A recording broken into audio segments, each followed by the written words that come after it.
kung saan ito daw si Leandro Levis. Marami daw siyang ginawang video Oo. tungkol sa graft and corruption na nangyayari sa ating bansa, in particular diyan sa DPWH, sa Mm. Kongreso at Senado. Mhm. At sinabi din niya na kung sakasakaling siya ay mawawala, Mm. no, ilalabas daw niya ang video na to sa pamamagitan ng isang taong kanyang pagkakatiwalaan. Mhm. At yun na nga, ay dito isisiwalat kung sino-sino ang mga sangkot na opisyal sa graft and Ah. corruption sa malawakang pandarambong, no, ng pera Oo. ng bayan. So Mm. yan ang kanyang sinabi at sabi niya sa tamang panahon. Pero partner, no, tanong lang, attorney, bakit sinasabi ni Congressman Levice na sa tamang panahon? Ano yung tamang panahon na yun? Tanungin natin si Aisa Oo. Sigera. Pwede ako na nakakanta nun. Pagdating ng panahon. Kasi baka maano tayo ng ng face, ng Meta partner eh.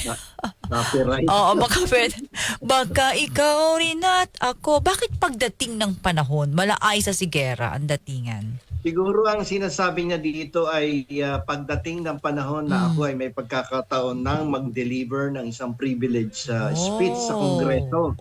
Aking Oh. isisiwalat lahat ng aking mga nalalaman tungkol sa malawakang katiwalian na nangyayari sa ating pamahalaan. Oh. At doon niya gustong ibulgar lahat ng nalalaman niya sapagkat alam mo naman partner, 'di ba? Maraming Oo. beses na nating pinag-usapan dito sa Usapang Batas Mm. na kapag ang isang mambabatas ay nagsalita, lalong-lalo na through a privilege speech, siya po Mhm. ay merong proteksyon sa ilalim ng ating saligang Ah, batas na kung oo. tawagin natin ay yung legislative Mm. immunity. Mm, mm, So mm. siguro sa aking palagay ay Mm. ito yung sinasabi niyang sa tamang panahon. Ako ay Oh, magdi-deliver ng privilege privilege speech at speech. ako ay magbubulgar ng mga Oo. katiwalian. Dahil dito sa Hmm. bisa ng isang legislative immunity ay hindi Oo. ninyo pwedeng kasuhan ng cyber Ah, libel or yun pala. libel ang kongresista mula sa Batangas. Hindi katulad Oo. ng ilang kongresista na Mm. nagpost sa social media, sa Facebook, sa Twitter, nagsalita sa YouTube, Oo, at ngayon puwede ka. nahaharap ngayon sa iba't ibang kaso, cyber Oo, libel cyber mula sa libel. mga kasama niya sa Kongreso at Oo. sa mga negosyante Oo. sa ating bansa. So partner pala, kaya pala may mga naririnig ako ng mga congressman, senador na nagpe-privilege speech kahit na anong masasakit yung mga sinasabi nila, hindi sila pwedeng makasuhan partner. Karapatan nila yon. Yan ang isa sa mga pribilehiyong binibigay ng Pribilehyo. ating saligang batas Oo. sa mga mambabatas. No, pero kapag ikaw ay lumabas na sa session hall, sa four walls of the legislative department, Oo. ay medyo tagilid na kapag ikaw ay nagngaw-ngaw pa dyan. Oo, oo. So, as you were saying, partner, yun lang ang no, kapag kongresista ka at senador ka, no, partner, yun yung pwede mong magamit, no, para, tulad ito, sinasabi ni Congressman Levista na maisiwalat niya yung gusto niyang ibulgar, no? Oh. Yes, pribilehiyo yan. Parang sandata yan ng mga mambabatas so, upang Mm-mm. sila ay mabigyan ng pagkakataon na ibulgar ang lahat na dapat ibulgar Mm-mm. na mga katiwalian na nangyayari sa ating gobyerno. Oo. At hindi mo siya pwedeng idemanda nga sapagkat yan ay isang pribilehiyo Mm. na isiwalat kung ano ang kanyang nakikita, ano ang kanyang nasasaksihan Mm-mm. sa gobyerno. So, Ayan. kung ba meron siya nabanggit na tao o personalidad o politiko dun sa kanyang privilege speech, paano dedepensahan nung tao na yun, yung pinagsasabi niya sa kanyang privilege speech, partner? Ayun, ay siguro kailangan ng tao na inakusahan niya na magpaliwanag na rin kung ano ang tunay na nangyari sa mga akusasyon. Like for instance, sinasabi ng isang kongresista Oh, na ikaw ay inabutan ng 500 milyong piso yan, oo, at oo. sa labas ng Kongreso, sa labas ng DPWH, Mm-mm. ay ipaliwanag mo At siguro doon kung walang katotohanan, wala namang ebidensya ang akusasyon ng isang Oo. mambabatas, siguro that would be the time that he needs to consult with his lawyer to take the Mm, appropriate legal action kapag ito ay talagang wala mga basihan at basihan. sabi-sabi, haka-haka lamang, Mm, chismis lamang ang mm. ginamit na pananalita ng Pananalita. isang mambabatas. Kumbaga, nagkaroon ng abuso Mm. sa isang pribilehiyo na ipinagkakaloob ng ating saligang batas. Alam mo naman kasi sa bawat batas, sa bawat privilege, bawat karapatan, lahat Oo. ay may hangganan. Yun. Anong kanta yan, partner? Hanggan sa Sa dulo dulo ng na walang hanggan. Sabi ni Marian, sabi ni, ano pala to, ordinary person, attorney, another drama of Congressman Ngaw-Ngaw.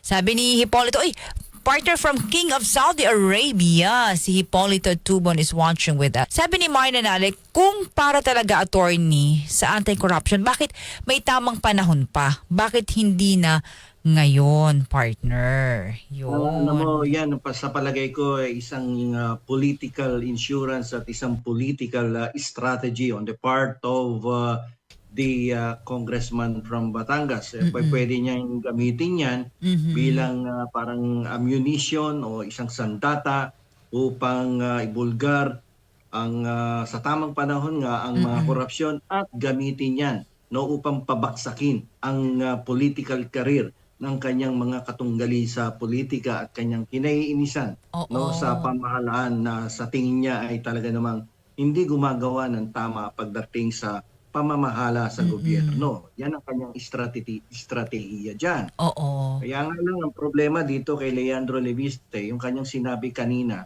Hmm. na marami na siyang video na ginawa, Oo. no? Mga video na kung sakasakaling mamamatay siya ay ilalabas ang mga video na yan tungkol sa korupsyon. At ibig sabihin, pag namatay ako, ilabas nyo ang video. Bakit naman may Parang may pag ganon, partner? Parang ano wag naman naman yun? sana mangyaring mamatay siya, kailangan buhay siya eh. Wag naman Oo. may mangyaring masama sa kanya. Hindi naman maganda siguro kung mamamatay si Leandro, eh Oo. kabata-bata yung kongresista na yan eh. Kaya nga, Wag bakit naman may pag sana may ganon? mangyayaring masama sa kanya, di ba? Ayaw Mm-mm. naman natin na may makikita tayong mga lingkod bayan na maagang namamatay katulad yan.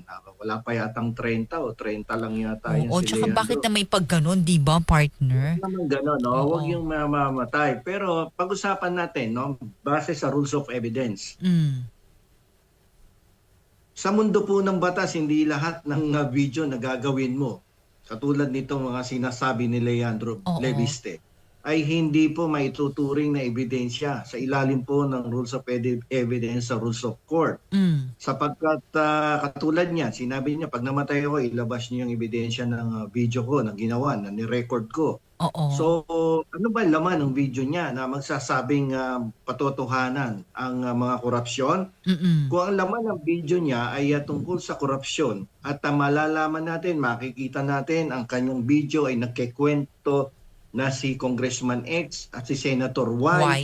at Mm-mm. si Engineer R ay Oo. nagpalitan ng mga maleta na punong-puno ng pera Pera. doon Oo. sa sa opisina ng O DPWH. At ngayon? makikita natin sa video na siya lamang ang kwento ng kwento. Mm. Alam niyo po sa ilalim ng ating rules of evidence, ito po ay maituturing na isang hearsay evidence. Ah. Wala po yung probative value. Ibig sabihin, walang katimbang-timbang. Ito ay maituturing na isang basura lamang. At ang nagbabanggit at nagpapalabas ng Mm-mm. mga bidyong ganitong klase or uri ay maituturing namang basurero. Sa Makatwid Bagay, ang punta ay Kasi landfill. basura yan eh. In layman's term. Oo. All of these videos, no? Kung yan ay sasabihin mo Ah. lang, nagkwento ka lang sa video mo, ay si congressman, corrupt si senador, corrupt si Oo, public eto nga, may official, dala nga DPWH. silang, oo, may dala nga silang ganito, Oh, ayun, maleta. oh. Oo. Tapos may mga pinakita mo yung mga maleta, katabi mo na ano, or kaya pinakita mo yung maletang pinakikita din ni Saldico. that will be considered as a Here. hearsay. Say. Sa layman's term, basura yan. Oh, Kaya kung oo. ikaw ay nagpalabas ng ebidensyang ituturing na basura ng hukuman, ikaw ay maituturing din, in layman's term, na basurero. Tsaka partner, bakit kailangan pang i-privilege speech kung meron kang ebidensya, idiretso mo na sa Husgado. husgado. Nandiyan na Office of the Ombudsman at araw-araw ay nag-iintay na may Mas- papasok sa na akin- reklamo upang may gawin sila. Correct. Sa akin mas okay yun, di ba? Mas matibay yun. Kasi yung privilege speech partner, yung nga sabi mo, magiging hearsay basura. Dapat matibay, no? Yung ebidensya. Hindi basta-basta yan. Hindi porkit gumawa ka ng video ay ebidensya na. Unang-una, hindi papasok yan sa form of evidence under the rules of evidence. Ngayon kung sasabihin mo naman, may pumatay sa akin, o papatayin ako. Oh. Dahil kung ilalabas ko itong mga video, definitely todas ako. Iyan ba papasok sa ilalim ng dying declaration na rule na kung saan ay maituturing naman yan ngayon na ebidensya. Kasi sabi mo, pag nilabas ko to, mamamatay ako. Kapag namatay ako, o kaya sinabi ko to sa privilege speech, at kapag ako ay may pumatay sa akin, ilabas nyo tong video at malalaman nyo talaga ang lahat-lahat, buong katotohanan, 100%. So, gawin yung ebidensya tong mga video na to na ibinigay ko sa aking executive assistant. Doon, so si assistant niya magsasampa ng kaso ngayon o kaya ibibigay ang mga video sa prosecutors o sa mga senador at congressman na mag-iimbestiga bakit siya namatay.